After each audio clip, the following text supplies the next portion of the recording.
Dan sekarang ini kami akan menyapa Ya. rekan kami Teguh Parvinanda yang Mhm. ada di Kertanegara, Jakarta Selatan yang akan menyampaikan kepada Anda semua pemirsa bagaimana suasana yang ada di sana. Silakan Teguh.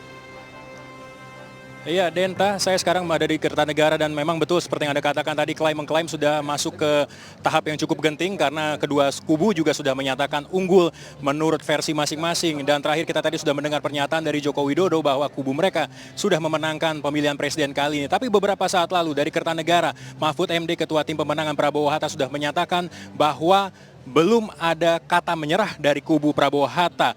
Dan dengan kata lain, mereka masih menganggap ada keunggulan di sini yang masih bisa mereka raih sampai dengan detik terakhir. Saya akan coba berbincang dengan Ketua Tim Pemenangan dari Prabowo Hatta, Mahfud MD. Selamat sore Pak Mahfud. Selamat sore. Anda tadi menyampaikan satu pernyataan yang sangat menarik dan ini mungkin cukup menggugah kubu Anda. Anda mengatakan belum ada kata menyerah dari kubu Anda dan masih akan terus fight di sini. Kita memang tidak akan menyerah karena kita memang faktanya menang. Jadi kalau saudara lihat tadi pergerakan angka quick count itu, semua kita menang. Lalu ada lima lembaga survei, 4 lembaga survei lah yang selama ini dikenal sebagai pendukung Jokowi. Itu semula berbeda jauh lalu berhenti di angka yang sama dalam waktu lama. Angka masuk baru 73%, mereka lalu konferensi pers mengklaim kemenangan.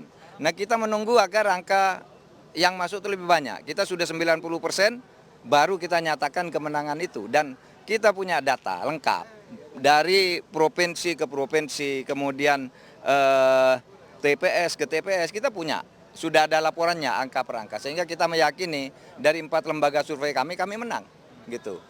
Pak, saya ingin meluruskan satu hal. Ketika Anda bicara soal sebaiknya kriterianya masuk di 90%, angka baru kita mengatakan itu adalah stabil. Sedangkan beberapa lembaga survei mengatakan 80% ke atas adalah sudah cukup untuk mengatakan itu adalah angka stabil. Pendapat Anda seperti apa? Ya itu sudah cukup memang, tetapi kan lebih cukup 90%. Dan kemudian nanti adu angka resminya.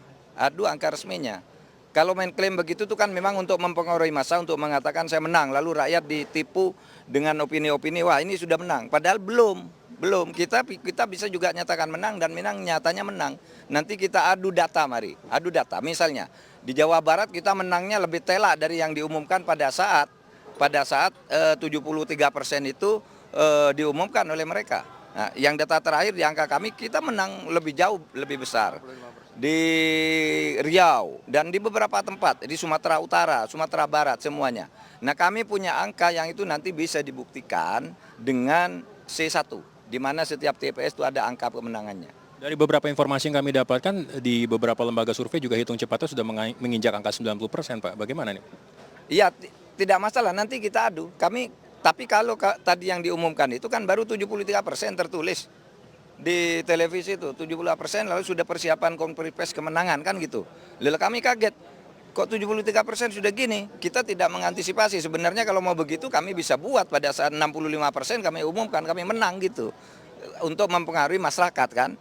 Tetapi kita kan tidak mau melakukan itu. Kita naik dulu. Dan kita punya lembaga survei 4 yang juga punya kemenangan bagi Prabowo Hatta. Dalam konferensi pers Anda barusan, Anda mengatakan kita akan segera punya presiden baru. Prabowo lah yang Anda katakan sebagai presiden baru kita. Apakah ini juga sikap yang sama sudah dinyatakan oleh Pak Prabowo terhadap semua kubu Anda? Oh iya, tadi kan Pak Prabowo sebelum saya sudah jumpa pers mengatakan terima kasih atas mandat yang diberikan oleh rakyat Indonesia. Berarti kan dia merasa mandat sudah dimiliki melalui survei, mulai quick count ini, pemilihan hari ini. Tetapi juga Prabowo juga menunggu bahwa nanti akan ditetapkan secara resmi oleh KPU. Nah presiden baru itu siapapun nanti kan tetap 20 Oktober presiden baru itu. Sejauh ini kubu Anda sudah menangkap misalnya ada gelagat kecurangan kah di sejumlah tempat atau bagaimana? Baru tahu tadi, sesudah diumumkan itu lalu baru ya ada teman-teman memberi informasi. Mereka memang sudah mematok menghentikan di angka selisih 5 gitu tadi malam. Katanya sudah beredar isu itu. Baru sesudah itu terjadi baru lapor ke kami. Loh kamu kaget, kok bisa jadi begini? Gitu. Kita kalah antisipasi aja, karena kita tidak biasa melakukan hal-hal seperti itu. Kita lurus-lurus saja kan.